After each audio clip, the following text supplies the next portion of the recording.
que nous sommes venus dans une mission d'évaluation. Et cette mission d'évaluation, sans oublier qu'il y a 4 mois, nous étions ici en Bujimaï. Alors nous voulons nous rendre compte par rapport à ce que nous avons laissé il y a 4 mois et maintenant, quelle est l'évolution des travaux.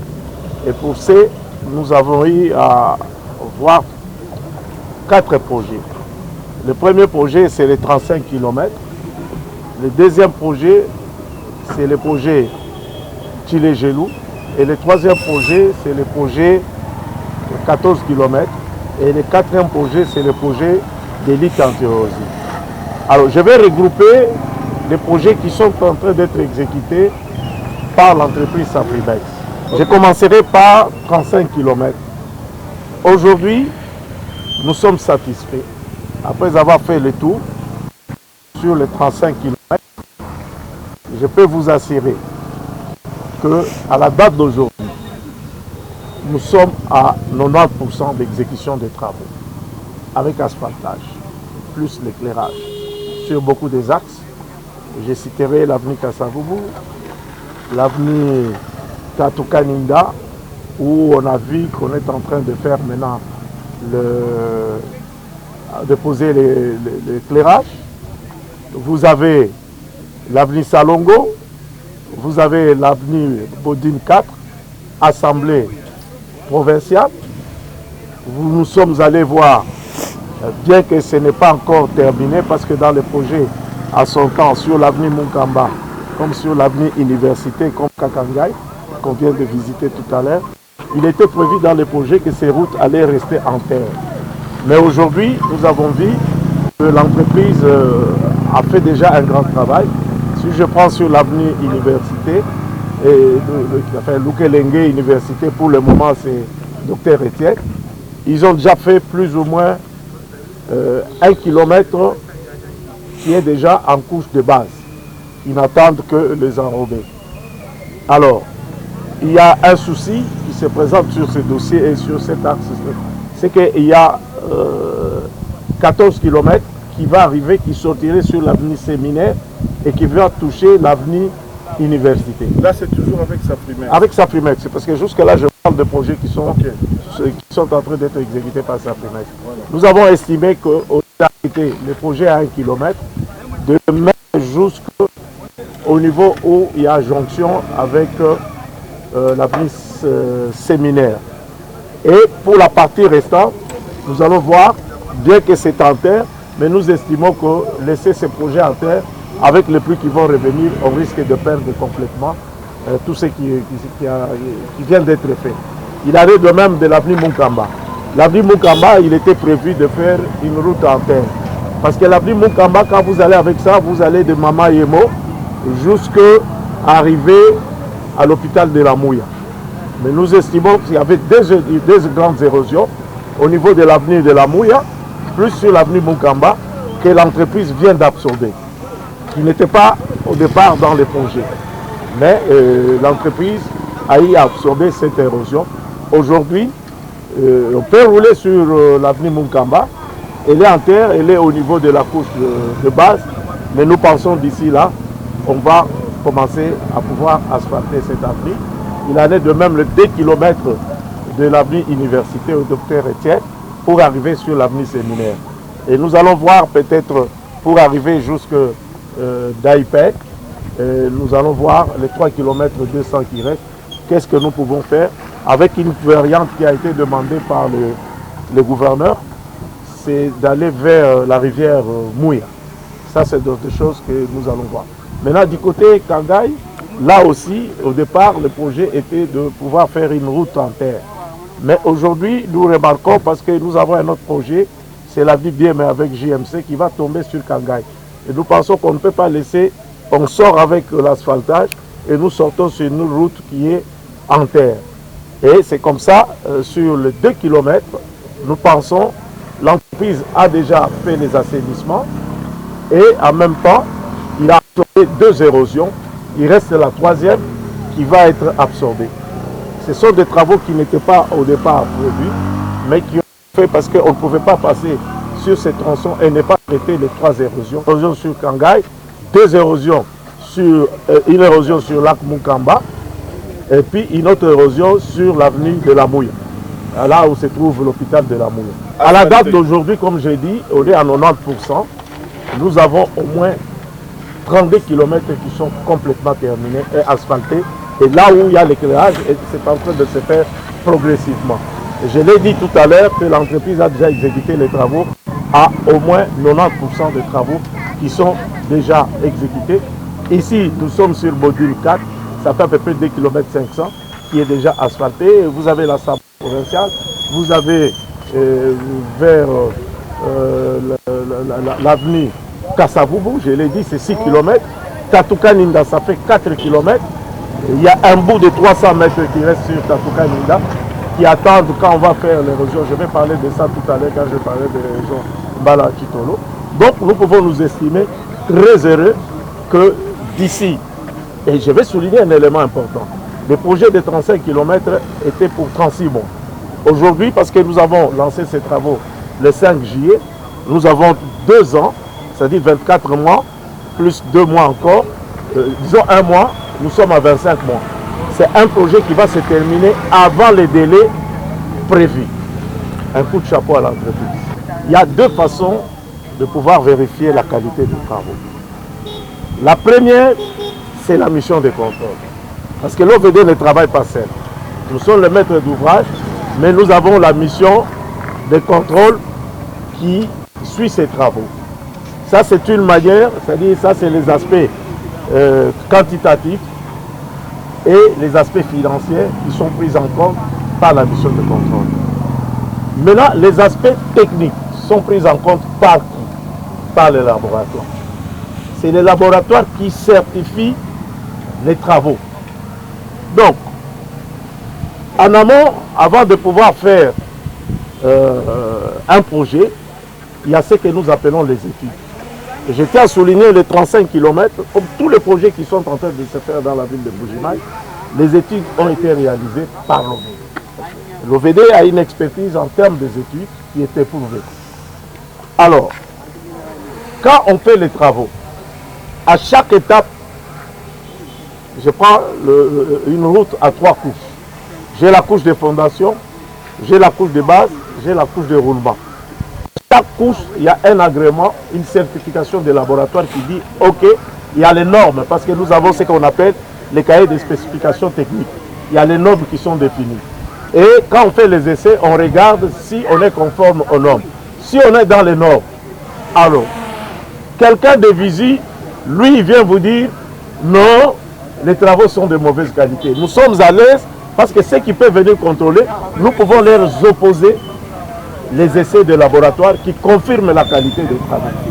Je crois que vous avez vu ce matin, on a dû faire un exercice, c'est sur le projet Tchilé-Gelou et sur l'avenue Lusambo, l'avenue Fachi. Nous avons prélevé la température, nous avons vérifié l'épaisseur des enrobés parce que les gens disent qu'on fait 3 cm. Mais nous avons vu que c'est faux.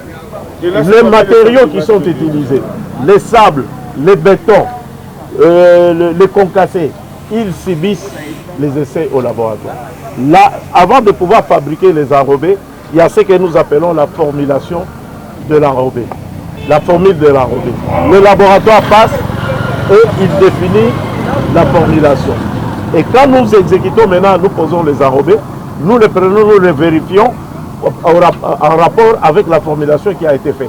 Il y a un certain nombre de choses qu'il faut vérifier. Et si ces choses sont vérifiées et que c'est bon, toi de visite, tu vas venir dire que les travaux sont de mauvaise qualité, c'est l'ignorance.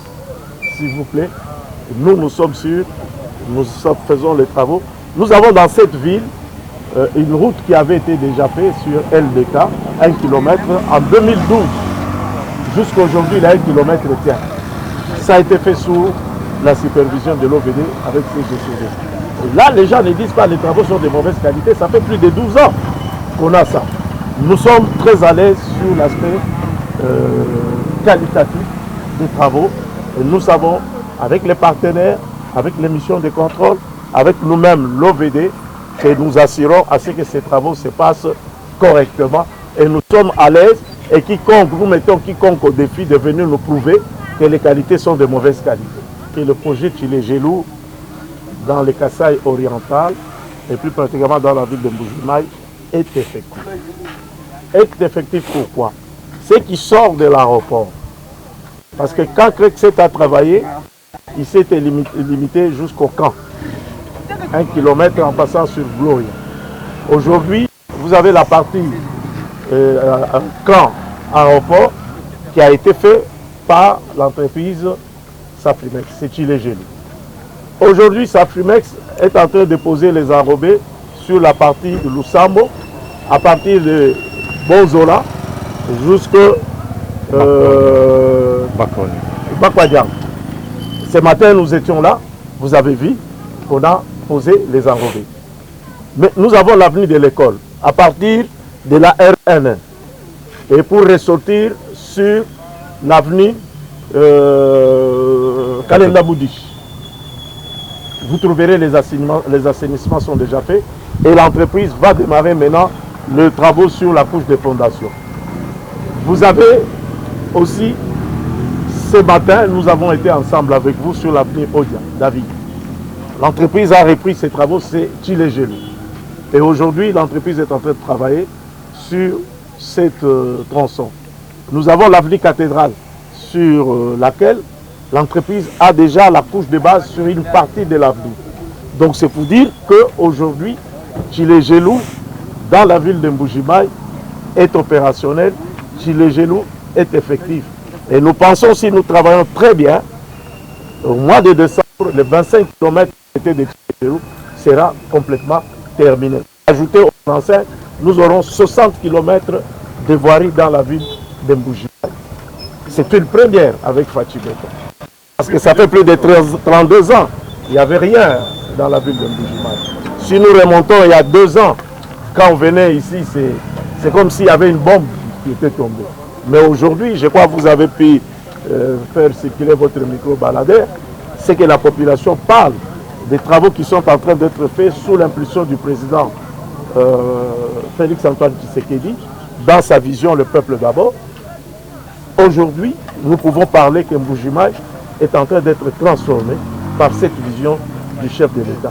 Donc nous pouvons dire, d'ici décembre, nous pourrons avoir les travaux de Tchilé-Gelou complètement terminés dans la ville de Mbuji-Mayi, c'est-à-dire les 25 km qui ont été prévus.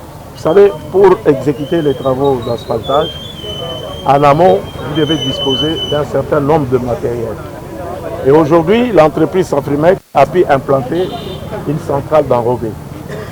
Ce qui est un élément important qui permet, nous avions visité ensemble avec vous cette centrale d'enrobé.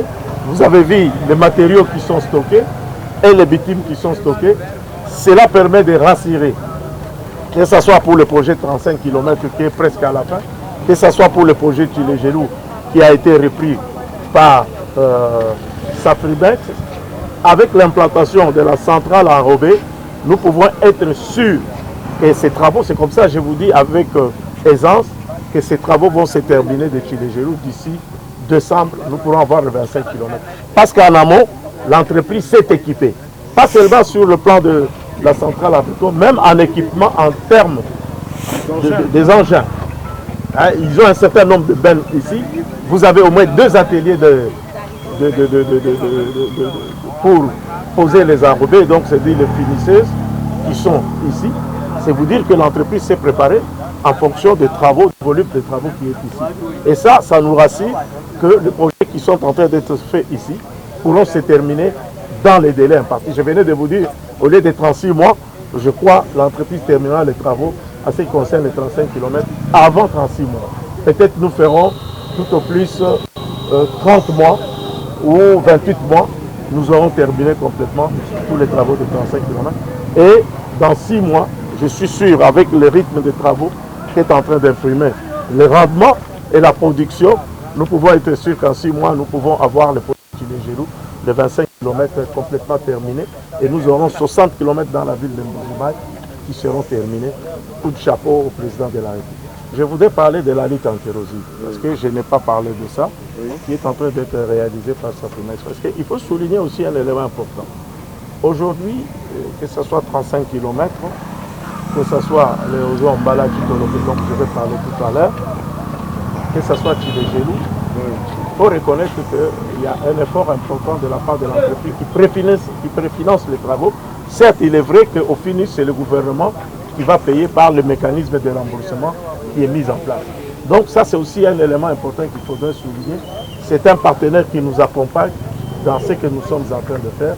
C'est un partenaire qui est disponible pour pouvoir accompagner la vision du chef de l'État. Donc, je vais parler aussi de l'érosion Mbala-Tchitolo. Ceux qui habitent la ville de Mbuji-Mayi connaissent très bien cette érosion qui date du temps de Mobutu. Ça fait plus de 32 ans, bien 40 ans que cette érosion existe. Aujourd'hui, cette érosion est en train de disparaître. Nous avions été avec vous là, Mbala-Tchitolo, vous avez vu des ouvrages importants qui sont en train d'ériger. Parce qu'aujourd'hui, on va relier le rond-point Kalalawankata avec Tatukanini, en sautant vers le Tchombela, le rond-point Tchombela. Et vous avez vu avec moi que des grands ouvrages sont en train d'être érigés, il y a des grands collecteurs qui sont en train d'être faits. Aujourd'hui, de part et d'autre, vous avez d'un côté où le collecteur est au niveau de presque Kalalawankata, mais par contre, de notre côté, il nous reste à peu près 300 mètres. Parce que l'entreprise est en train d'opérer sur les remblais qu'il est en train de faire pour le moment, pour pouvoir terminer, avant que les pluies reviennent. Et nous avons donné des instructions précises pour que ces rembrayages se fassent très rapidement, de façon à pouvoir faire la jonction, les 300 mètres de niveau qui reste. Et à ce moment-là, nous aurons déjà la plateforme de la route qui va se dessiner. Et je vous ai dit qu'à ce qui concerne ces travaux-là, nous sommes au moins à 40% qui sont déjà exécutés. Et là, l'entreprise aussi n'a pas encore reçu $1 de la part du gouvernement. C'est un préfinancement. Et nous sommes très contents de l'évolution de ces travaux. Il y a 4 mois, j'étais ici. Et quand je regarde aujourd'hui là où nous sommes, un coup de chapeau aussi à l'entreprise. Mais il n'y a pas que pour la lutte anti-érosive, nous n'avons pas que Mbala-Tchitolo. Nous avons Mulamba Poi. Aujourd'hui, c'est avec regret que je parle de Mulamba Poi parce que nous avions fait déjà un grand effort de Mulamba Poi où on avait maîtrisé pratiquement l'érosion. Les remblais étaient faits et il y a la circulation avait déjà repris, mais malheureusement, par manque de financement, ça fait une année l'entreprise a arrêté les travaux. Malheureusement, il y a une partie des remblais qui est partie, à peu près 60 mètres du collecteur est parti. Ça nous fait très mal, mais nous continuons le plaidoirie auprès des autorités pour que ces projets puissent connaître son achèvement. À côté de Mulamba Poi, vous avez l'érosion Tubombe, qui est à côté aussi, pour lesquels nous sommes en train de faire une plaidoirie pour la prise en charge. Il n'y a pas seulement ça, il y a aussi Tchalamwana, sur lequel nous pensons qu'il faut mettre un accent parce que ça permettrait d'ouvrir la route jusqu'au collège. Donc ce sont des travaux de littérature pour lesquels nous sommes en train de faire une plaidoirie auprès des autorités pour la prise en compte de ces voiries, de façon à ce que nous puissions faire disparaître un certain nombre. Mais je peux féliciter aussi la direction provinciale de l'OVD avec le financement FONER qui a dit absorber un certain nombre des érosions. Je citerai l'érosion Bobo, l'érosion Kassaboubou, Hollandais, Mbouy Moulomba, et tout dernièrement c'est Loubilanchi. Vous avez Belay, les collecteurs Kalonji. Ça, ce sont des travaux que nous avons exécutés sous financement FONER. Un coup de chapeau aussi à la direction provinciale qui a fait un travail de titan. Mais nous pensons que le grand problème, c'est ce que j'appelle toujours la financière, qui est une convergence. Parce que s'il manque cette convergence, il est difficile de pouvoir projeter et faire des travaux. Dans la ville de Mbuji, si j'ajoute 14, je vais parler de ça, j'ajoute les 14 km avec JMC, j'aurai au moins 74. Donc j'ai un tiers. C'est vous dire que ce n'est pas suffisant. Il faut projeter d'autres. Il y a un projet qui est en gestation de plus ou moins 50 km, qui est en gestation. On en a parlé avec le gouverneur. Mais le grand problème, c'est la recherche de financement. Nous sommes en train de préparer les éléments techniques qui vont permettre à ce que tu puisses prendre en charge. Mais comme je l'ai dit, il faut une planification physique, il faut une planification financière pour prendre en charge. Nous ne voulons pas seulement la ville de Mbuji-Mayi, mais à travers toute la République, parce que l'OVD est dans 26 provinces, nous voulons que toutes les provinces ressemblent à Mbuji-Mayi en termes de voirie. Parce que quand je prends par exemple là-bas où j'ai 488 km de voiries qui sont déjà faits, je prends la ville de Lubumbashi où j'ai à peu près 180 km. Mais pourquoi pas Mbuji-Mayi, pourquoi pas Isiro, pourquoi pas... Je dirais ceci à la population de Mbuji-Mayi, de croire à la vision du chef de l'État. Le chef d'État veut changer ces pays à travers les infrastructures. Et nous voyons déjà en Mbuji-Mayi que c'est une réalité. Nous savons parce que nous avions l'habitude de venir à Mbuji-Mayi, ce n'était pas comme ça. Mais aujourd'hui, il y a un changement qui était parce qu'il y a quelqu'un qui a une vision, il y a quelqu'un qui a affiché une forte volonté politique qui est le chef de l'État. Et nous, qui sommes des acteurs importants dans ces programmes de développement des infrastructures, l'OVD, qui a une expertise éprouvée, accompagne le chef de l'État à travers les différents partenaires avec qui nous travaillons. C'est là où nous demandons à la population de nous appuyer. La population doit s'approprier les projets, parce que c'est pour eux qu'on est en train de faire ça. Nous acceptons le contrôle citoyen de la population. Quand quelque chose qui ne va pas, il faut nous signaler. Mais nous demandons aussi à cette population de préserver ces ouvrages, notamment les caniveaux. Il ne faut pas jeter les immondices dans les caniveaux. Je sais qu'en Mbuji-Mayi, chaque fois qu'il y avait des dégâts humains et matériels. Aujourd'hui, avec tous les systèmes de drainage qui est fait en Mbuji-Mayi, nous pensons même quand il pleut, on n'a plus le même dégât qu'on avait avant.